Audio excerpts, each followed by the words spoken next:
agradecer à professora Débora pelas palavras carinhosas que ela dirige a mim nesta manhã, dizer que, na verdade, o presente é meu. Ser recebido nesse congresso por essas palavras tão carinhosas é, de fato, uma grande alegria, e eu aproveito para retribuir a ela dizendo que aquilo que ela disse a respeito da minha amizade, eu posso dizer a respeito da amizade dela também. Deus tem nos dado o privilégio de cultivar uma amizade sólida, saudável, daquela que a palavra de Deus diz que contribui para afiar-nos uns aos outros, que é o projeto de Deus para as relações de amizade.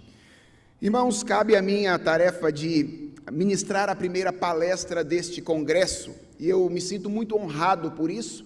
Agradeço a Axi pelo convite que me fez, e espero que Deus queira nos abençoar durante esse tempo, no qual nós vamos refletir sobre este assunto, cujo título é A Luz da Lei no Caminho da Graça, Deuteronômio 6 e o Sermão do Monte. Esse é o título da palestra desta manhã, A Luz da Lei no Caminho da Graça, Deuteronômio 6 e o Sermão do Monte.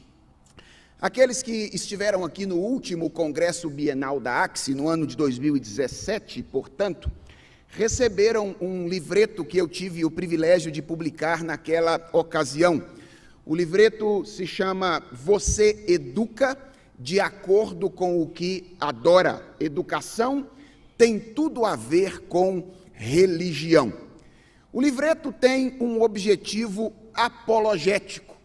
E seu objetivo central, ou a tese central daquele livreto, é mostrar que, ao contrário do que alguns críticos costumam dizer a respeito do movimento de educação cristã escolar, nós não estamos forçando a relação entre duas coisas que deveriam permanecer separadas, a educação e a religião, mas estamos apenas reconhecendo que essas duas coisas sempre estiveram relacionadas. Esse é o objetivo daquele livreto. Mostrar que esta crítica feita por algumas pessoas contra o movimento de educação cristã escolar não faz sentido. Se você ainda não leu o livreto, eu gostaria que você pudesse adquiri-lo e ler eventualmente, mas você vai me perdoar o spoiler que eu vou ter que oferecer, porque é parte da minha reflexão nesta manhã. O livreto se divide basicamente em duas partes maiores. Na primeira parte, eu procuro demonstrar que essa crítica que algumas pessoas fazem ao movimento de educação cristã escolar é mal fundamentada filosoficamente, porque ela está sustentada sobre uma definição muito superficial de religião. E então eu sugiro uma inversão na direção das armas, movo as armas na direção dos críticos do movimento de educação cristã escolar, dizendo mais ou menos o seguinte nessa primeira grande parte: vocês costumam nos acusar de promover uma inovação despropositada, porque vocês são ingênuos. Se vocês soubessem de fato o que é religião, tivessem uma definição profunda de religião, vocês saberiam que, na verdade, a diferença entre a educação cristã e a educação que é comumente chamada de laica ou chamada de secular, não é que uma é religiosa e a outra não é.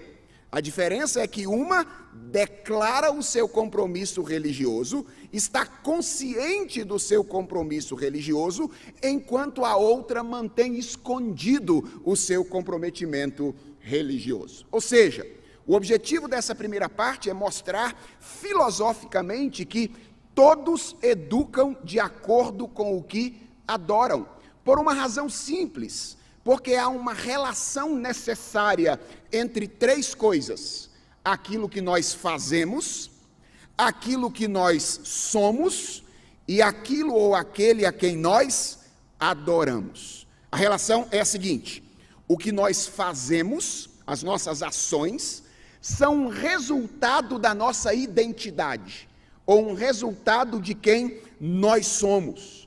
E aquilo que nós somos é uma expressão daquele ou daquilo a que adoramos. Então essa é a primeira parte do livro, resumida aqui rapidamente para você.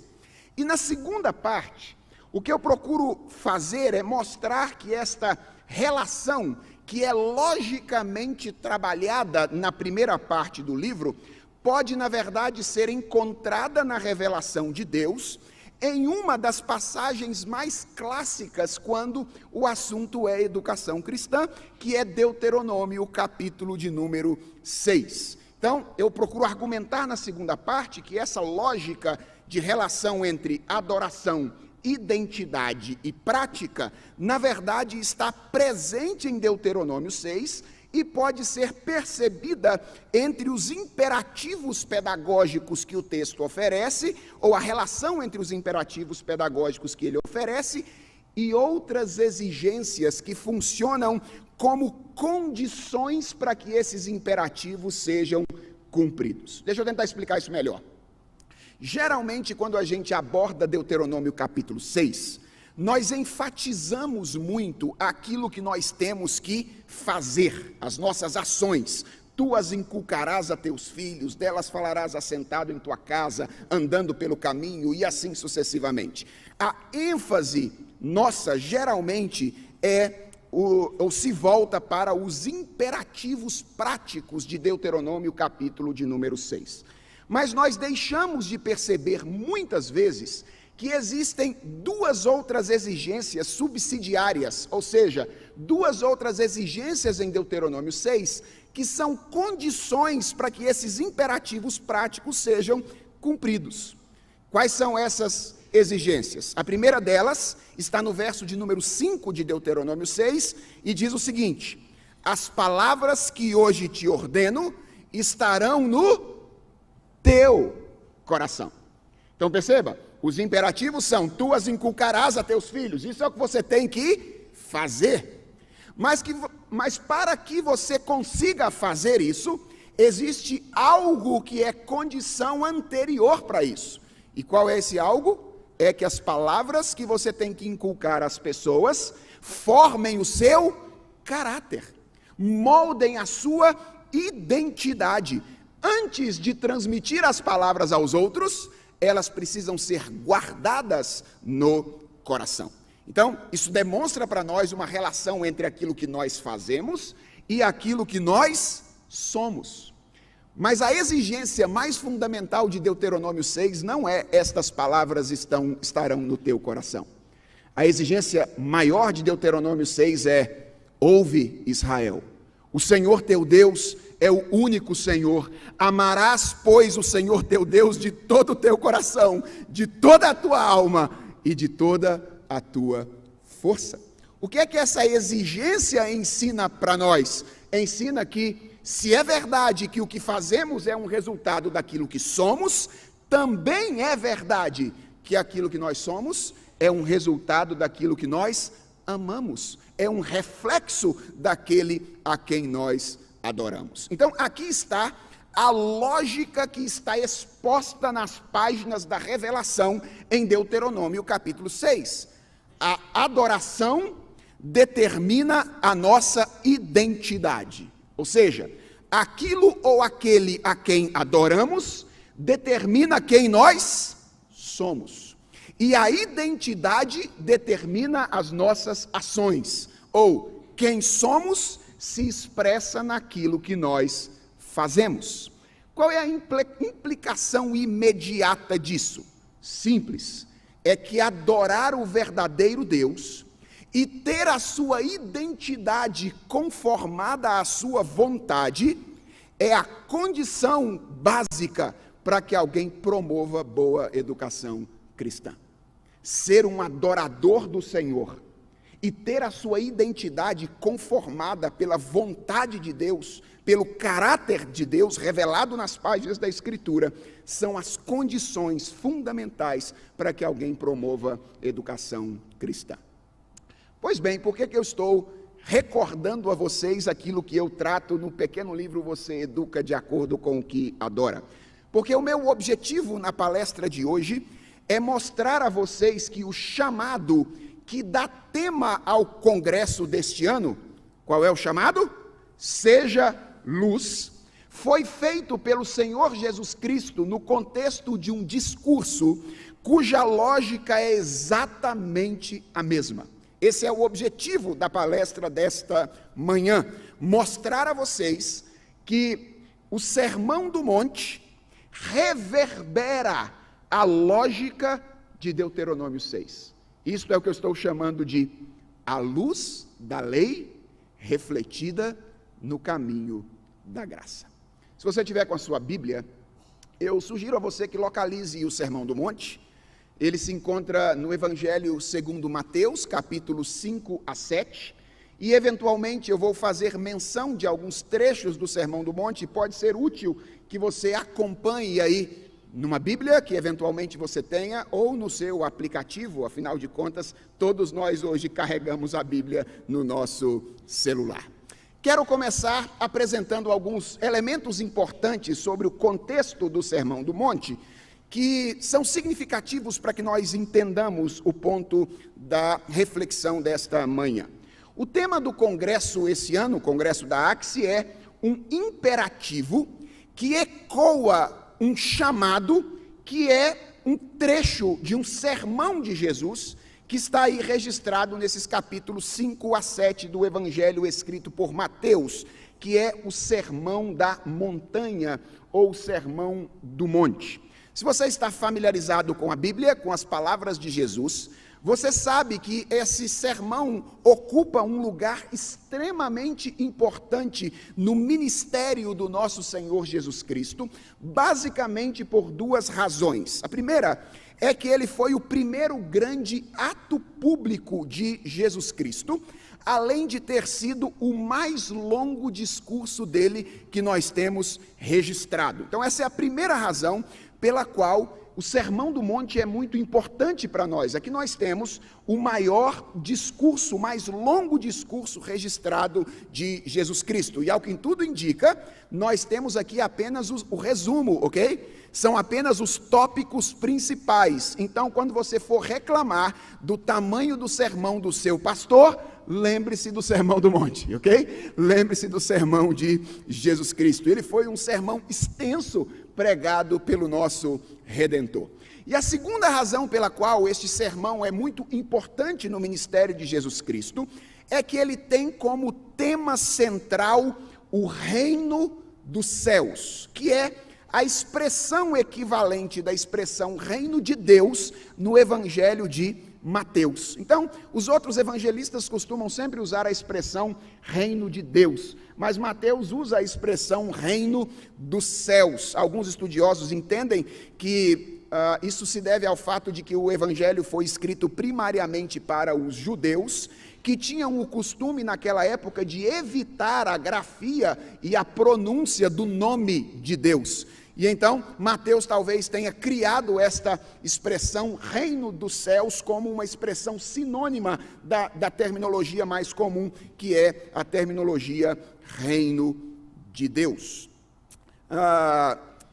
Irmãos, nós não temos tempo de trabalhar com todos os detalhes, o sentido dessa expressão nos evangelhos e principalmente no evangelho de Mateus.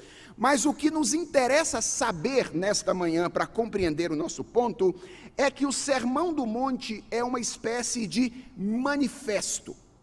Pense da seguinte forma: Jesus é o rei. Jesus está vindo para estabelecer o seu reino.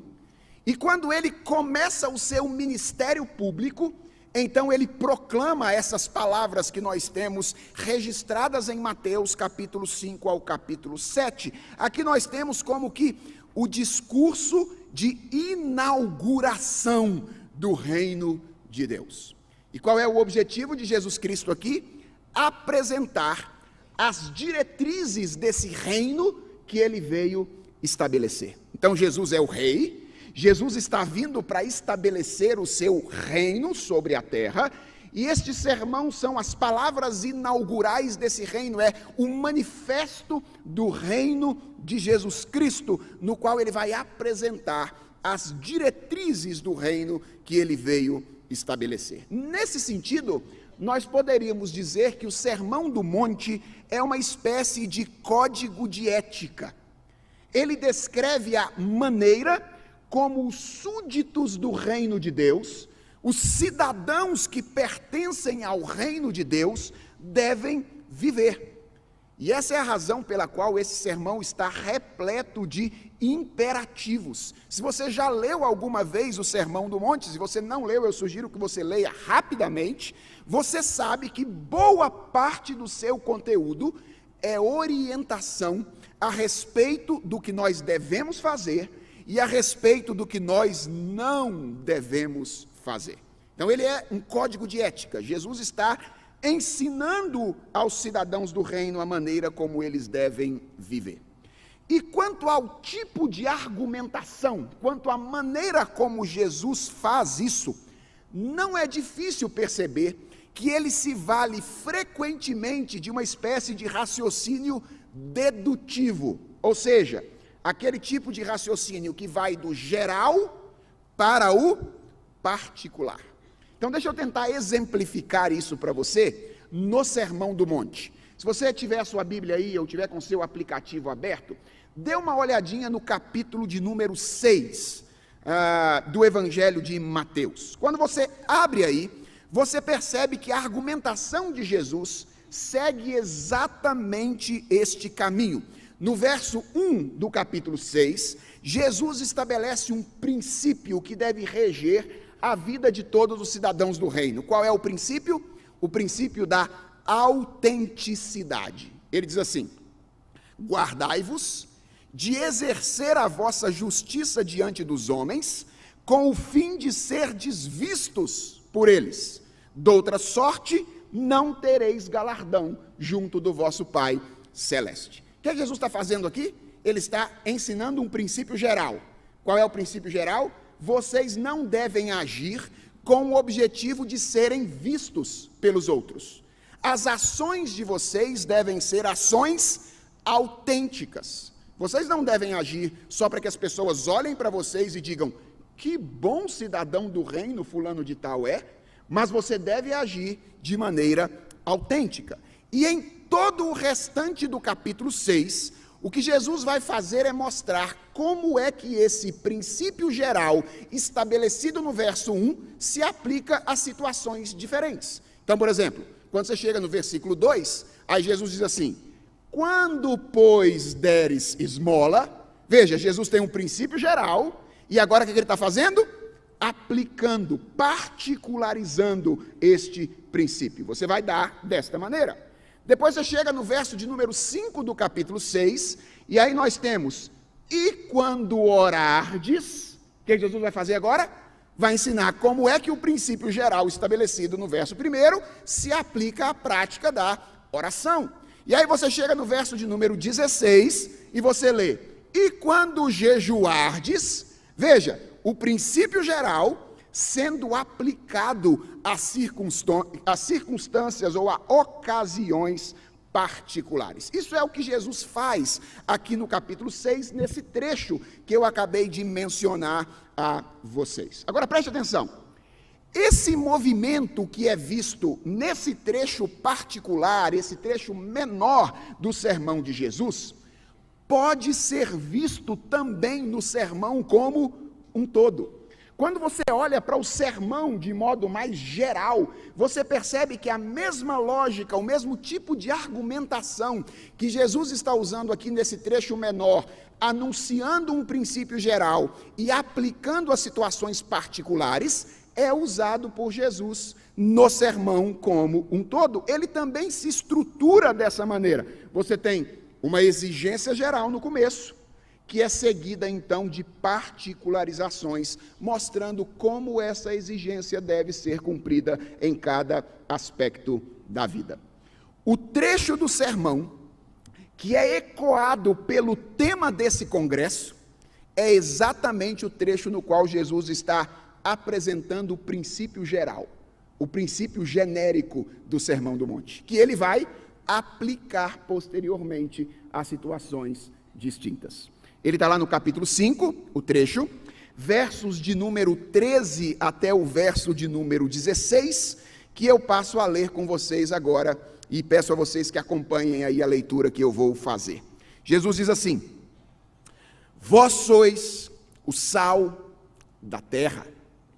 Ora, se o sal vier a ser insípido, como lhe restaurar o sabor? Para nada mais presta, senão para, lançado fora, ser pisado pelos homens. Vós sois a luz do mundo. Não se pode esconder a cidade edificada sobre um monte, nem se acende uma candeia para colocá-la debaixo do alqueire, mas no velador, e alumia a todos os que se encontram na casa. Assim, brilhe também a vossa luz diante dos homens, para que vejam as vossas boas obras e glorifiquem a vosso Pai que está nos céus. De onde é que surgiu o tema da Axi? Seja luz. Surgiu dessas palavras de Jesus Cristo.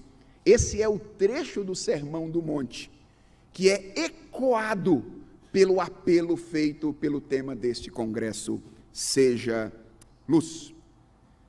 Vamos tentar entender o ensino dessa passagem e depois verificar como é que ela está inserida num contexto cuja lógica é semelhante à lógica de Deuteronômio 6.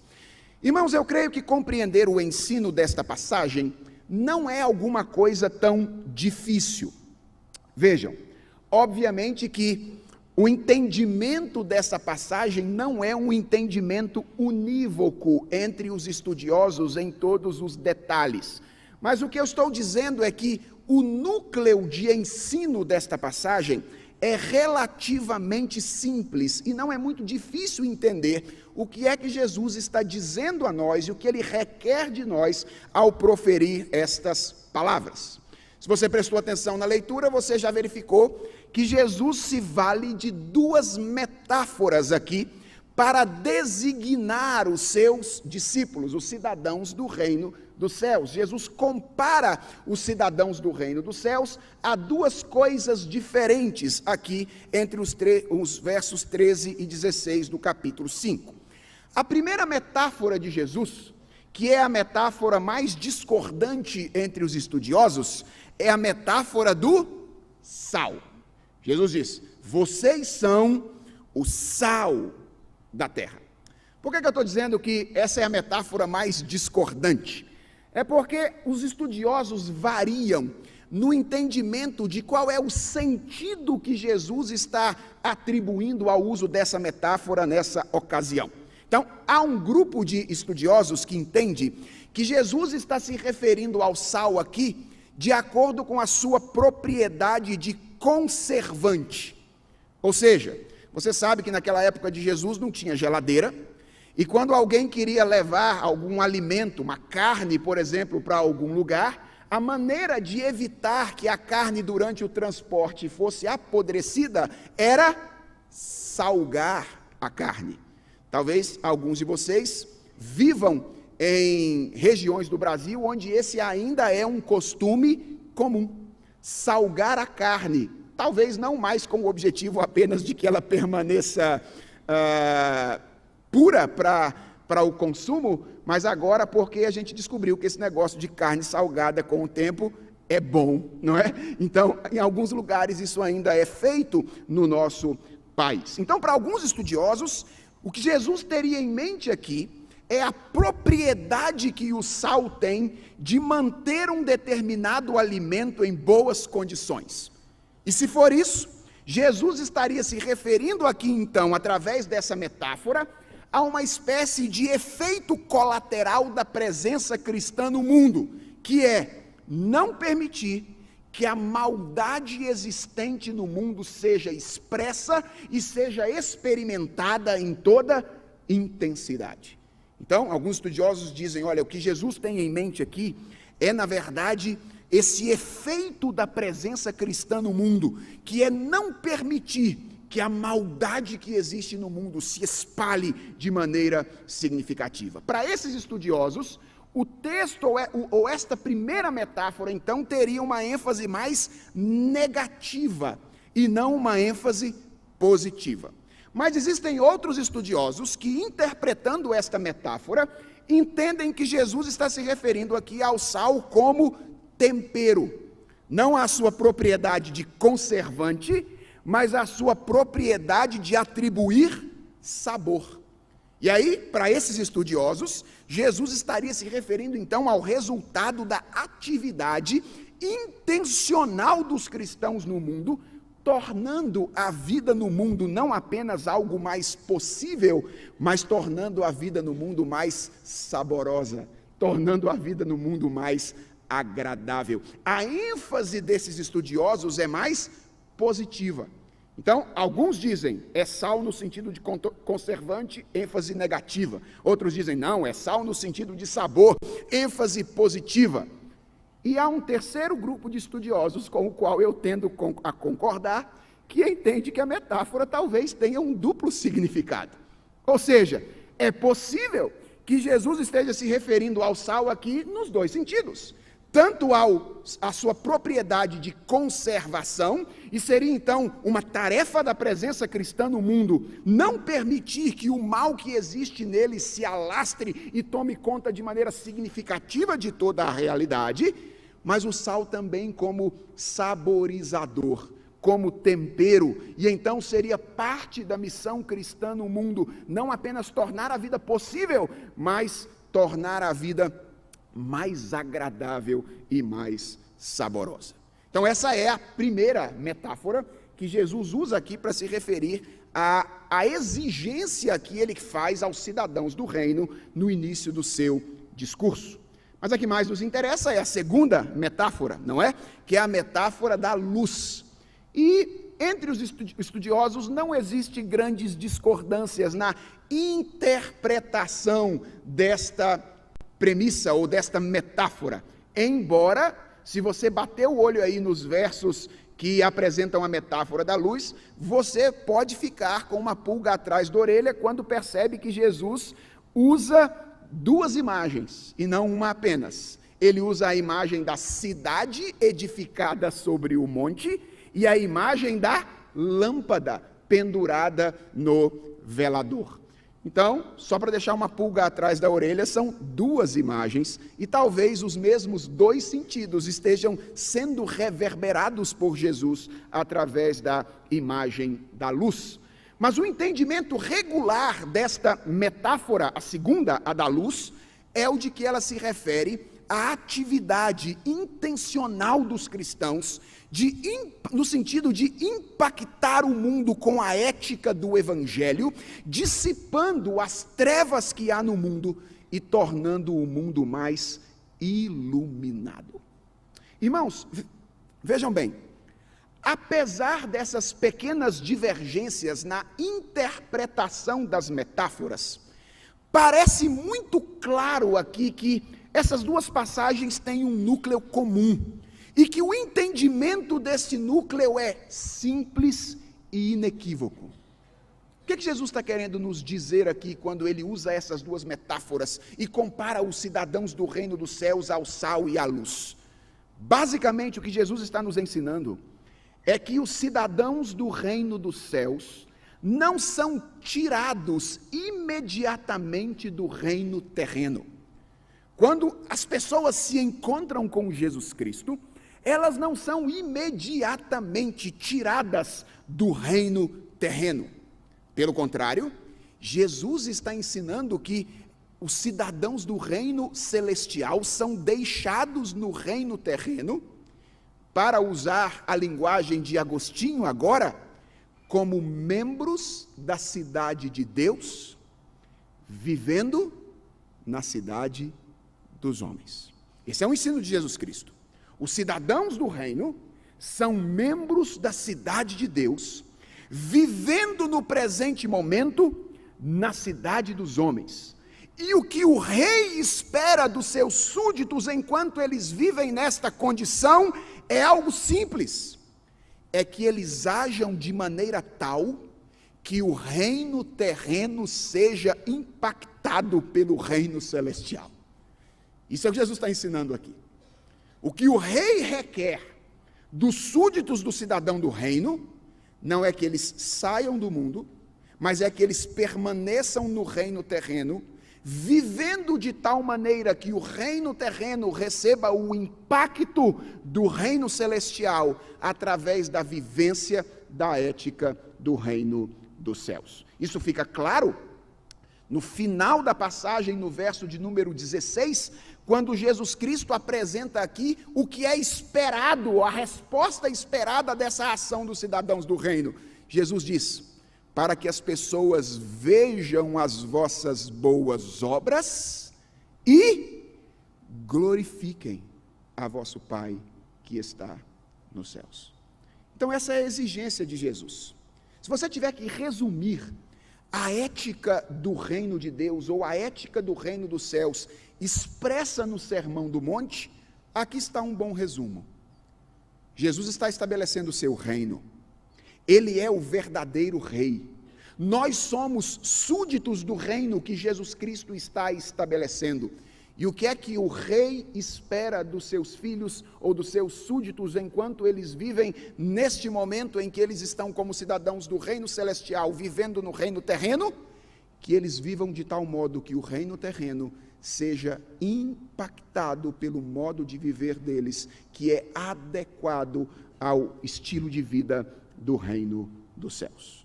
Então, esse é o chamado de Jesus para nós. Qual é o chamado? Seja luz. Esse é o chamado, é isso que Jesus Cristo espera de nós, que nós causemos algum impacto. Jesus espera de nós que nós promovamos mudanças reais nas pessoas, mudanças reais nas instituições. E quem sabe, Jesus espera de nós que eventualmente a sociedade ao nosso redor possa ser impactada pela nossa maneira de viver. O que Jesus espera do seu povo é que ele contribua de maneira significativa para que a vida neste mundo criado por Deus, mas atualmente impactado pela presença do pecado e do mal, seja não apenas algo possível, mas seja também algo rico, seja também algo satisfatório e seja algo de alguma forma agradável. Está claro o que é que nós temos que fazer? Esse é o ensino geral de Jesus.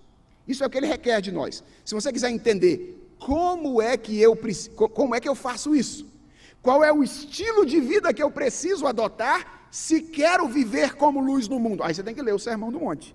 Porque o que Jesus vai fazer no Sermão do Monte é exatamente aplicar esse ensino a situações particulares. Ele vai mostrar para você como é que você se relaciona com Deus para que isso aconteça. Vai mostrar a você como é que você se relaciona com o seu semelhante de modo que isso aconteça. Vai mostrar a você como é que você se relaciona com o mundo à sua volta para que isso de alguma forma possa acontecer. Se você quiser saber o como, então você precisa agora ler, meditar, de alguma forma analisar o Sermão do Monte transcrito nos capítulos 5 a 7 de Mateus.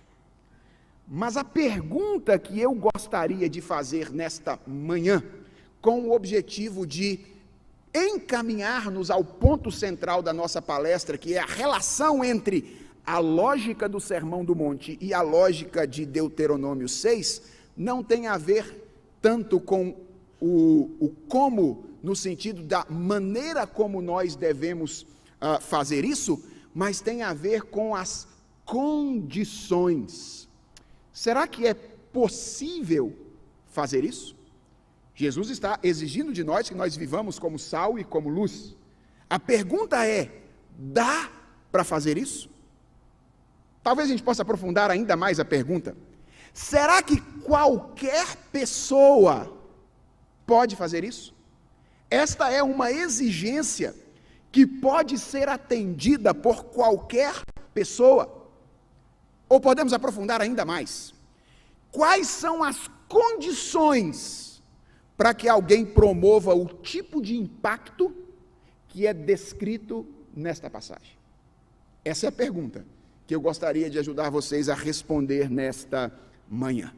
E para isso nós precisamos agora aprofundar o nosso entendimento do ensino dessa passagem e perceber algumas relações que esta passagem tem, principalmente com aquilo que vem antes desse imperativo dado por Jesus aqui. Então, o meu ponto é o seguinte: para nós respondermos a essas questões, nós precisamos realizar um duplo movimento. Primeiro, nós precisamos considerar o que a própria passagem diz a respeito dessas coisas. Eu acho que existe algum ensino a respeito das condições dentro da própria passagem. Esse é o primeiro movimento. E o segundo movimento é caminhar em direção ao contexto da passagem, para então verificar como é que a relação entre ela e a passagem precedente nos revela verdades a respeito dessas condições. Então, vamos para o primeiro movimento e vamos dar uma olhada na passagem agora, perguntando o que ela nos ensina em termos de condições para que alguém possa cumprir esta exigência de Jesus Cristo. Eu creio que na própria construção das metáforas que Jesus faz aqui, nós temos sugestões de Jesus quanto à relação entre o cumprimento dessa exigência e algumas condições imediatas. Então, dê uma olhada, por exemplo, para a primeira metáfora, que é a metáfora do sal. Jesus diz, de maneira muito clara, que para que os cidadãos do reino dos céus, comparados ao sal na primeira metáfora, exerçam o seu trabalho, é necessário que o sal se mantenha inalterado em suas propriedades originais. Você percebeu isso na metáfora de Jesus? Jesus diz isso no verso 13 de maneira muito clara. Ele diz: vocês são o sal da terra. Vocês precisam fazer algo como sal. Mas a questão é, vocês vão fazer imediatamente?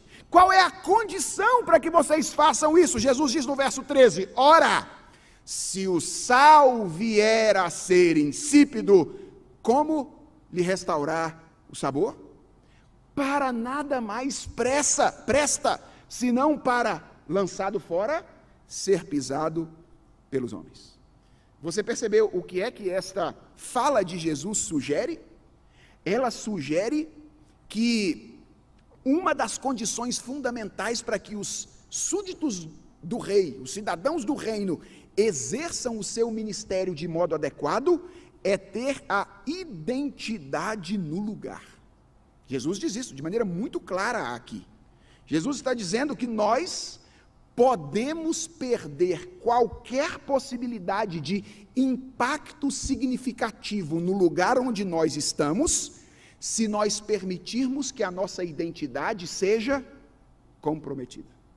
Então, esse é o ensino de Jesus.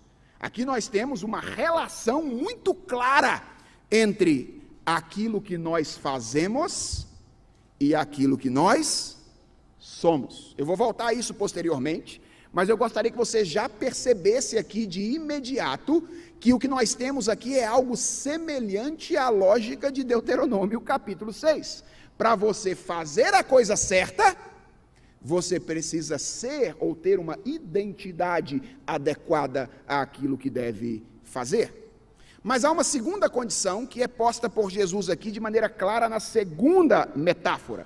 Jesus deixa muito claro que para que a luz se expanda no mundo no qual nós vivamos, nós precisamos ocupar os espaços que permitam espargir a sua luminosidade. Você percebeu isso?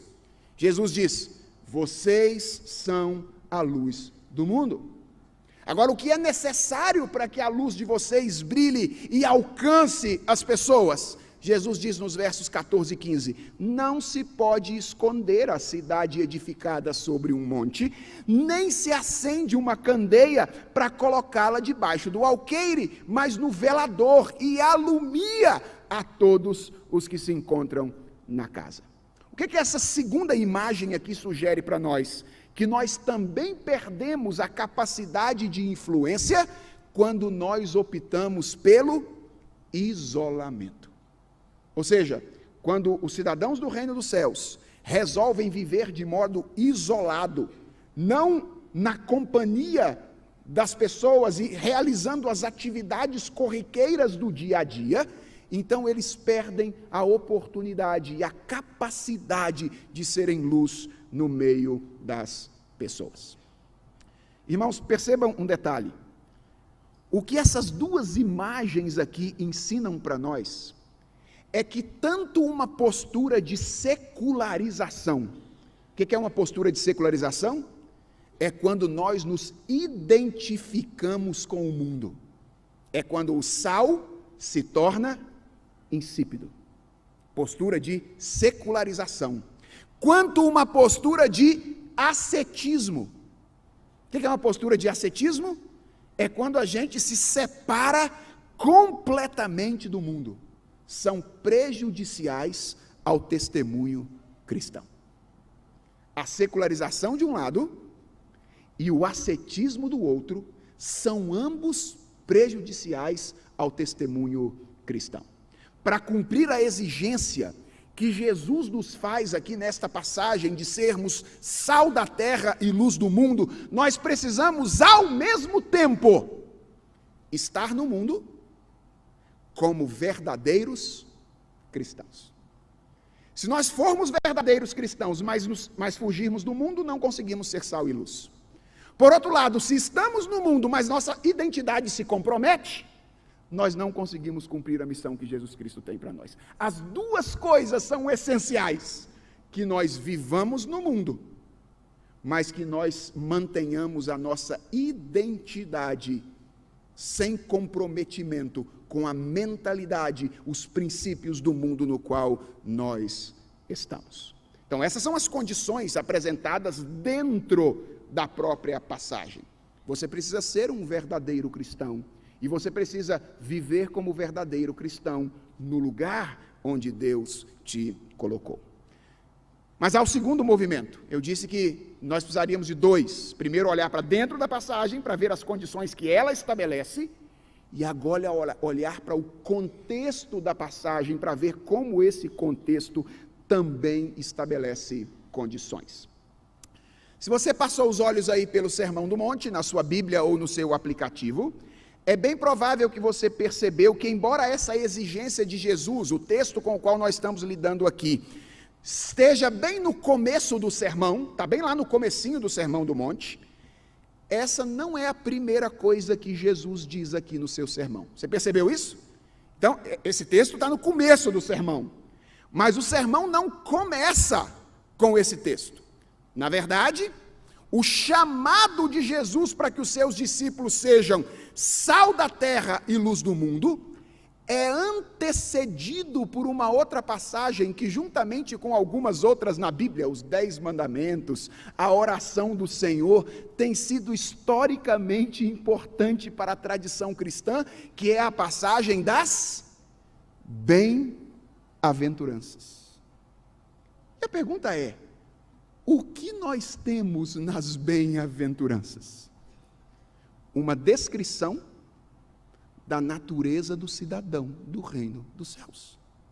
O que nós temos nas bem-aventuranças é uma descrição de quem é a pessoa que tem condições de dar ouvidos à exigência de Jesus nesta ocasião.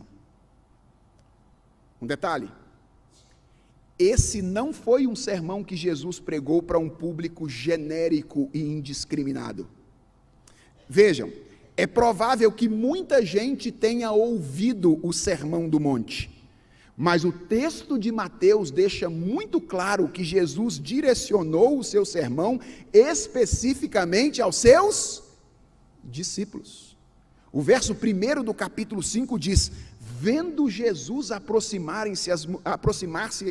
vendo Jesus as multidões, subiu ao monte e, como se assentasse, aproximaram-se os seus discípulos e ele passou a ensiná-los, dizendo.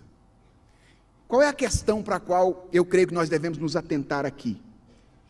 é que Jesus tem alguma coisa a nos ensinar a respeito daquilo que nós temos que fazer. Esse é o alvo do Sermão do Monte. Ele quer nos ensinar sobre algo que nós devemos fazer. Ele quer nos apresentar a ética do reino dos céus. Mas preste atenção, ele não começa por aquilo que nós devemos fazer. Ele começa por aquilo que nós somos. Ele começa pela apresentação do cidadão do reino dos céus. E isso é significativo. Significa que, na lógica de Jesus, aquilo que nós fazemos pressupõe quem nós somos. É a mesma lógica de Deuteronômio 6, que está sendo utilizada pelo Senhor Jesus Cristo no Sermão do Monte aqui. As nossas ações são determinadas pela nossa identidade. Mas e a nossa identidade? Em torno do que a nossa identidade se define, segundo o Senhor Jesus Cristo? Nossa identidade é definida pela nossa condição psicológica, pelos tipos de temperamento que temos. A nossa identidade seria definida pelo preparo intelectual do qual nós dispomos. Será que, nas palavras de Jesus, a nossa identidade seria definida pela nossa classe social? Ou então pela nossa condição econômica? Será que, nas palavras de Jesus, a nossa identidade se definiria pelo nosso virtuosismo moral? Veja, embora todas essas coisas façam parte de quem nós somos, nossa condição psicológica, preparo intelectual, a nossa vida social, condição econômica, nossa moralidade, embora todas essas coisas sejam parte daquilo que nós somos, as bem-aventuranças deixam muito claro que é a nossa relação com Deus, a direção fundamental da nossa adoração, o elemento que determina a nossa identidade. E deixa eu mostrar isso nas bem-aventuranças, apontando apenas 2 detalhes que nós encontramos aqui nelas. Primeiro, algo que nos passa frequentemente despercebido, é que as bem-aventuranças possuem um background relacional, ou um background pessoal. Qual é o significado da palavra bem-aventurado? Qual é? A grande maioria das pessoas traduz a palavra bem-aventurado como feliz. E deixa eu dizer uma coisa, não é um erro traduzir como feliz, ok? Essa é uma tradução possível, mas ela é pouco precisa, exatamente porque ela perde de vistas a dimensão relacional do conceito de felicidade presente nas bem-aventuranças. A tradução mais literal da palavra bem-aventurado seria abençoado. Abençoado. E eu sei, a gente nem sempre percebe rapidamente de onde vem a palavra abençoado. Vem de bom som. Soar bem. O principal sinônimo de abençoado talvez seja bendito. Bem-aventurado é aquele acerca de quem alguém diz coisas boas.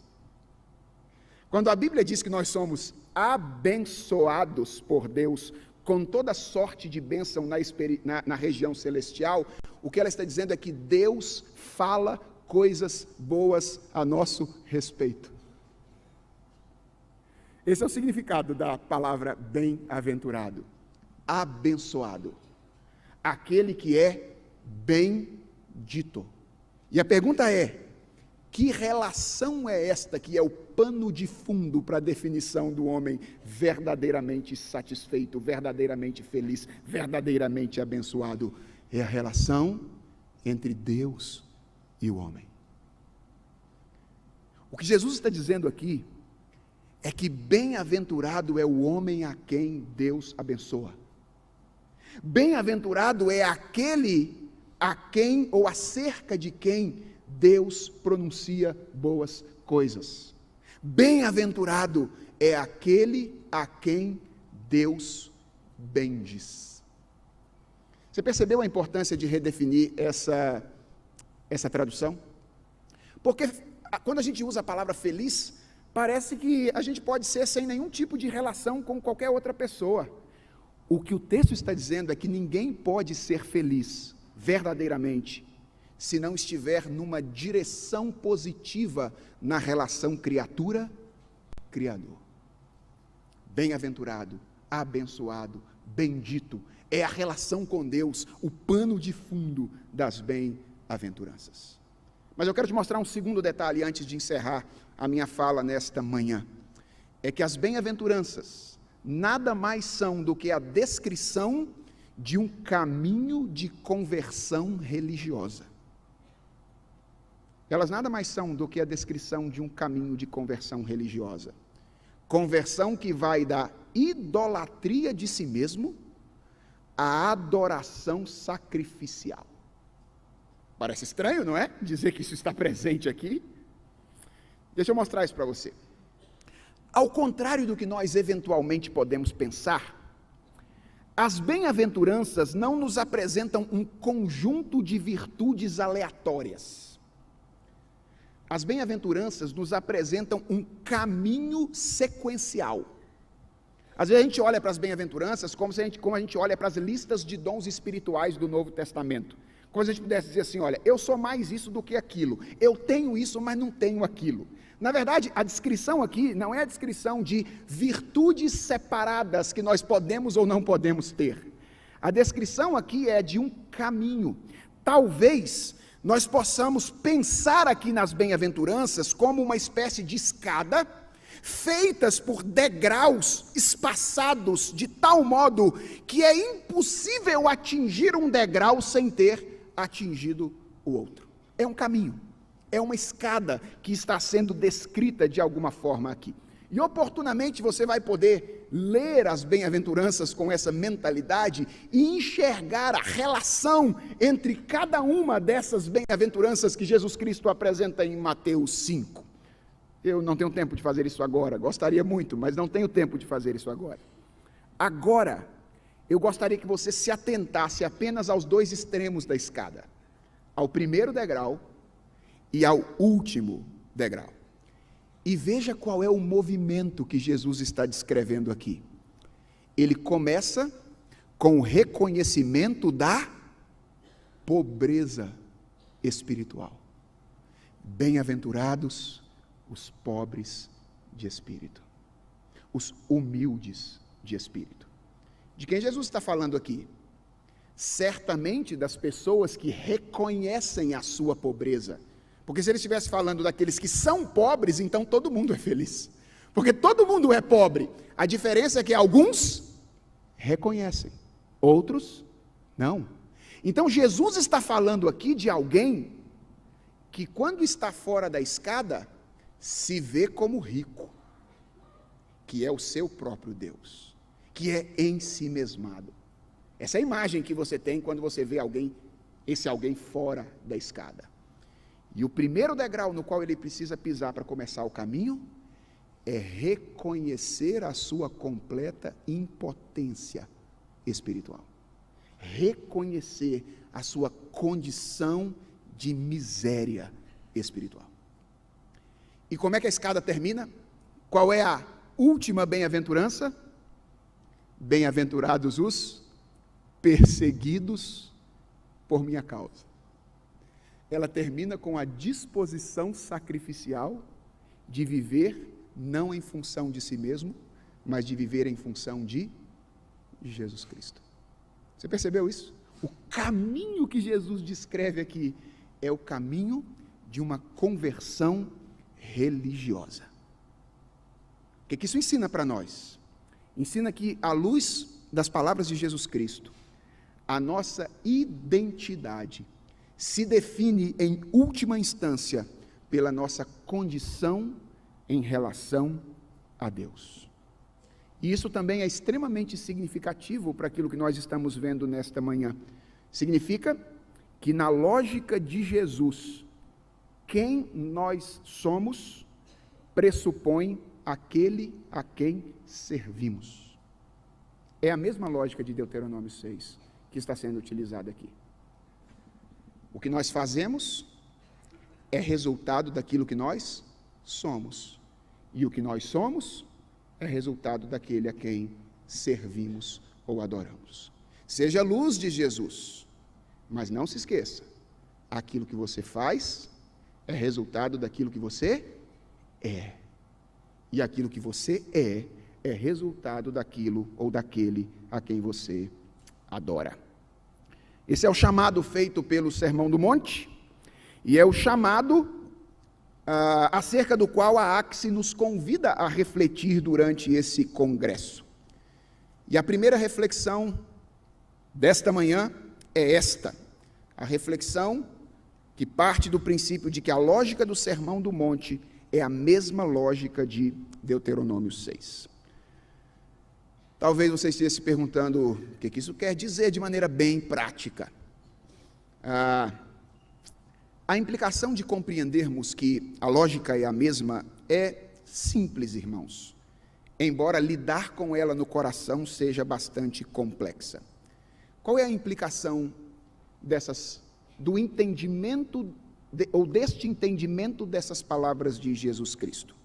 A implicação, preste atenção nisso, é que ninguém pode iluminar ninguém se não tiver sido antes iluminado. Até porque, qual de nós tem luz própria? Quem é que tem luz própria para iluminar as pessoas? O que nós fazemos é refletir as virtudes de Cristo, a quem João, no seu evangelho, chama de a verdadeira luz, que vinda ao mundo ilumina a todo homem. Então, sabe qual é o apelo final dessa primeira reflexão para você? O apelo é o seguinte: você deseja ser luz? Você deseja cumprir esse chamado de Jesus Cristo? Deseja ser um instrumento para que outras pessoas, instituições, quiçá a cultura que o rodeia seja iluminada? Então aprenda o caminho de uma vez por todas. Larga a mão de querer ser a estrela. Você quer iluminar as pessoas? Então, larga mão de querer ser a estrela. E contente-se com o seu lugar de refletor. Larga a mão das suas ideias, dos seus modelos, dos seus projetos.